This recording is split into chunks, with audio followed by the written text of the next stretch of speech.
Viewers, আজকে চলে আসলাম গাজরের হালুয়া রেসিপি নিয়ে। একটু নতুন ভাবে এবং অন্য পদ্ধতিতে আমি তৈরি করব। তো প্রথমে গাজরগুলো খোসা ছাড়িয়ে আমি এরকম ভাবে টুকরো টুকরো করে কেটে মিক্সির মধ্যে দিয়ে দিয়েছি।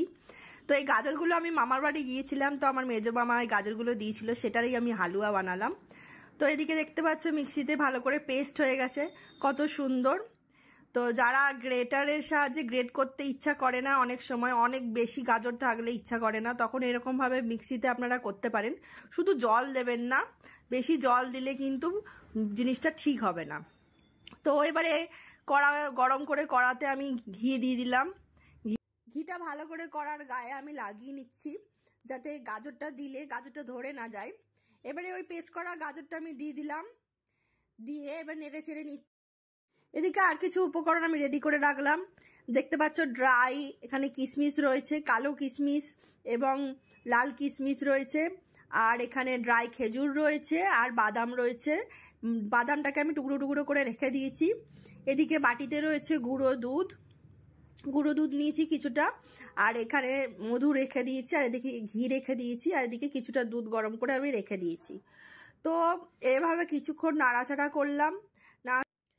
এবারে আমি ওই গরম করে রাখা দুধটা ঢেলে দিচ্ছি, দিয়ে আমি ভালো করে মিশিয়ে নিচ্ছি দুধটা। নিয়ে আমি কিছুটা সামান্য একটু নুন দেব এই সময়, দিয়ে আমি একটা ঢাকনা দিয়ে আমি ঢেকে রেখে দিচ্ছি। ঢাকনাটা খুলে দেখলাম যে 5 মিনিট মতো আমি অপেক্ষা করার পর ঢাকনাটা খুলে দেখছি যে ভালোই সিদ্ধ হয়ে গেছে গাজরটা। এবারে আস্তে আস্তে আমি একটা একটা করে উপকরণ দেবো। সামান্য একটু নুন দিয়ে দিলাম, যেহেতু একটু নুনটা কম হয়েছিল, দিয়ে একটু নেড়ে চেড়ে নিলাম, নিয়ে আর একটু ঢাকা দিয়ে রাখবো।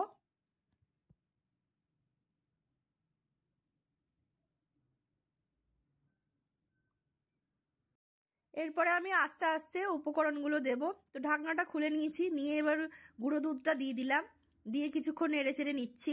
আমি এতে চিনি দেব না, কারণ আমি চিনি বেশি খাওয়া পছন্দ করি না, বেশি মিষ্টি আমার ভালো লাগে না।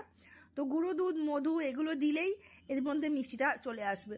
তো এবারে ড্রাই ফ্রুটসগুলো দিয়ে দিলাম, দিয়ে এবারে দিয়ে দিচ্ছি 1 চামচ মতো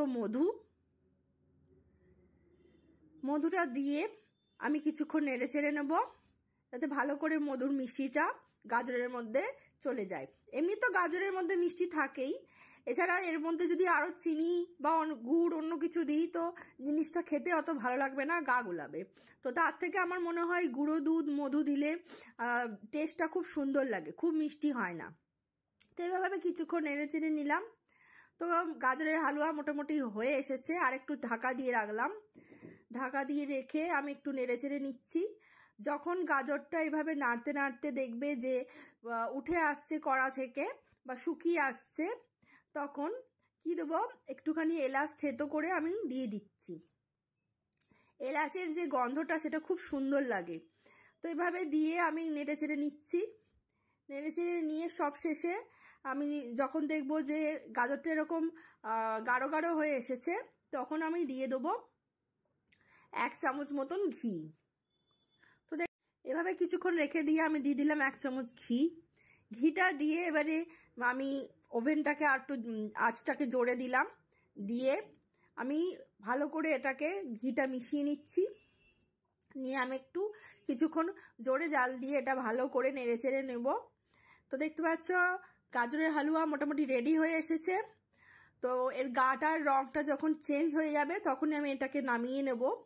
আশা করি ভিডিওটা আপনাদের সকলের খুব ভালো লেগেছে। ভিডিওটা ভালো লাগলে আপনারা লাইক, ফলো এবং সাবস্ক্রাইব করবেন, আপনাদের বন্ধুদের কাছে শেয়ার করবেন, এবং এইরকমভাবে বাড়িতে আপনারা গাজরের হালুয়া বানিয়ে খাবেন।